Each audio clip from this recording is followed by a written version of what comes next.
siya eh. 3 araw na rin naman. Ito siya eh. Hi guys! Dito kami sa beach ngayon.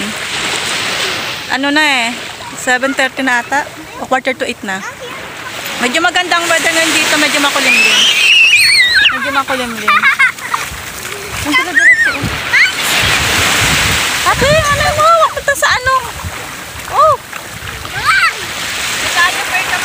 Ayan, dito kami. Hindi pa ako nakapagkape. Dito lang magkakape sa tabing dagat. Ayan. Walang katao-tao dito, kami lang. Kami lang ang tao dito. Dito lang kami sa may dulo kasi walang bayad. Pag doon kami sa may mga kubo, may bayad doon. Dito lang kami sa gilid. Para libre. Ito yung dalahin namin. Ito na yung mga daladala namin. Kasi malapit lang naman. Ayan. Tubig nila, pampaligo. Ito lang naman amin dala. Ayan sa Bisya. Diyan sila.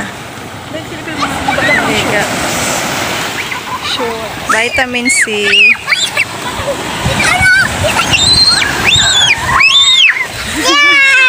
My goodness, sila. Oh my goodness! Oh my God, tumupo na. Tumupo na yung isang ugrap dito. Wala ka dyan! Wala ka dyan! Bakit ka hilig?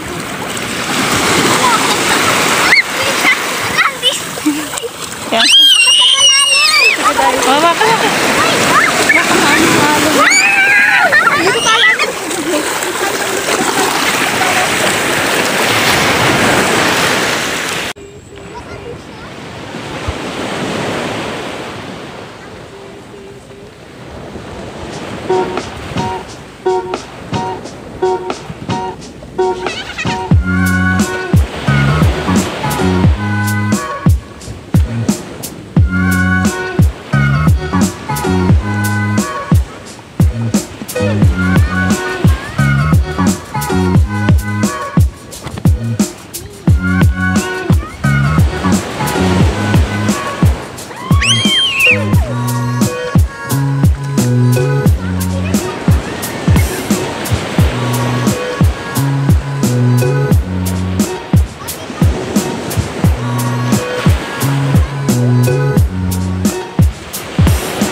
kami mag-swimming, 1 hour lang kami naligo. Kasi medyo mainit na eh.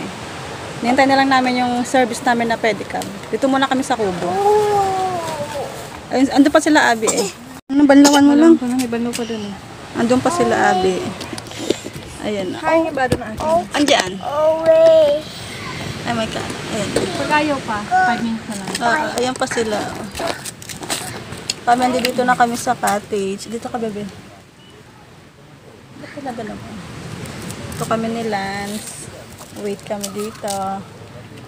Wala kasing ano dito eh, bayad. Pag sa kubo, we're here. Dito kami ni Lance, oh.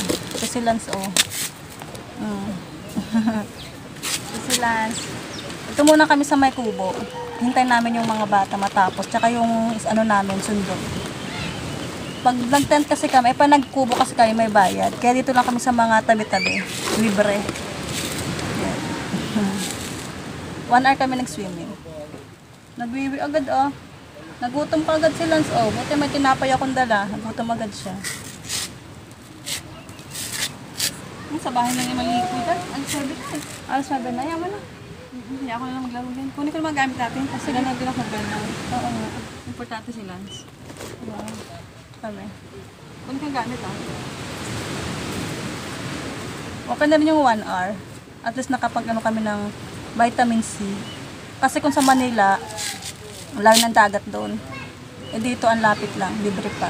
Basta sa mga tabi-tabi ka lang ng dagat o pwesto para walang bayad. Doon kasi sa pinapaliguan namin, sa tapat ng bahay nila mother, ng ginanay ng kapatid ko. Yung kay kina Pangulong Marcos na ginagawa ng golf course, may bayad na, ay na pala, bawal na pumasok. Kasi inano na eh, ine-develop na. Wait lang, anak ko, nalaglag na yung bread mo. Anak ko, tapo na. Kasi nalaglag, ito. Nalaglag na ang bread ni Lance kasi naman, ang dikot. Where's the bread? Dito lang, huwag ka doon. Oo. Ay! Ang kulit nila, so naglag tuloy yung tinapay. Ba't kasi nalaglag yung bread? What did you do?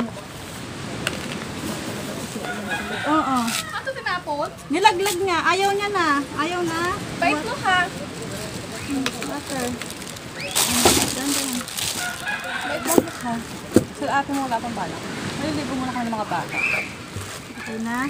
Water ko na. Ay, bread na. Panoodin ko na lang yan ng cellphone. Ayaw na. Para di lumayo. Anak, cellphone oh. Huwag ka na lumayo. Dito ko na. Yung bread mo, nilaglag mo na. Lance oh! Tuwa naman yung chicken.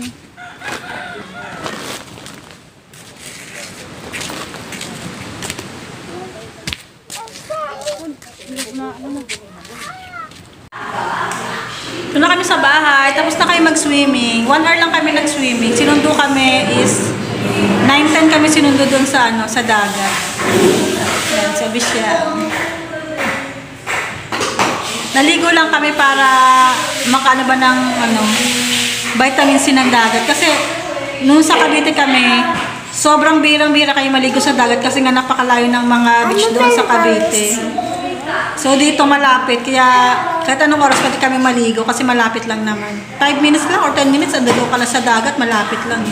Yung pinuntahan namin kanina, yung una namin pinuntahan na beach, yung kinapangulong Marcos na yon, lupa, yung dati pinuntahan namin, kung nanonood kayo dati ng vlog ko, yung dati pinuntahan namin na beach na golf course, ngayon kasi dine-development uli, kaya bawal lang pumasok. So doon kami sa kabilang beach pumunta, doon sa malapit sa school nila Abby. Doon kami naligo kanina. Kasi doon,